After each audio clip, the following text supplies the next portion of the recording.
কলকাতার বুকে আছে এমন এক মন্দির যে প্রতিষ্ঠার সময় বেনারসির মণিকর্ণিকা মহাশ্মশান থেকে সধবার চিতার আগুন আনা হয়। সেই আগুনই লোকচক্ষুর আড়ালে পুজো হয় মায়ের। আজও কলকাতার নিমতলা শ্মশান থেকে চিতার আধপোড়া কাঠ নিয়ে আসা হয় এখানে। 1952 সালে রেলের জমিতে মন্দিরটি প্রতিষ্ঠা করেন যোগী মহারাজ পরেশচন্দ্র রায় মৌলিক। তন্ত্র মতে মায়ের আরাধনা শুরু করেন তিনি। মা তারাই এখানে মা তারা শঙ্করী নামে পূজিত হন এবং দেবীর এক অঙ্গে রয়েছে 3 রূপ: উগ্র তারা, একজটা তারা এবং নীল সরস্বতী। তারাশঙ্করী পীঠে আজও আরও এক আকর্ষণ হলো নবমূর্তি আসন। বাঘ, হাতি, শেয়াল, সাপ, অপঘাতে মৃত ব্যক্তি, চণ্ডাল ইত্যাদি 9টি মাথার খুলি দিয়ে সজ্জিত আসন।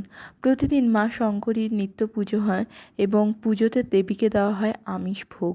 পাতে থাকে অন্ন, ডাল, সবজি, 5 রকমের ভাজা, মাছ, চাটনি, পায়েস।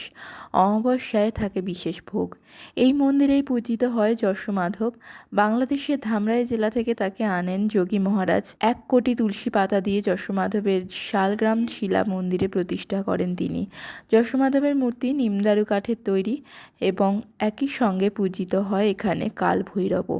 ত্রিদেবকে পরাজিত করেছেন তিনি। তার এক হাতে ব্রহ্মার মুণ্ড, এক হাতে খড়গ, বাকি দুটোয় বিষ্ণুর সুদর্শন চক্র, শিবের ত্রিশূল। পদতলে শায়িত মহাদেব।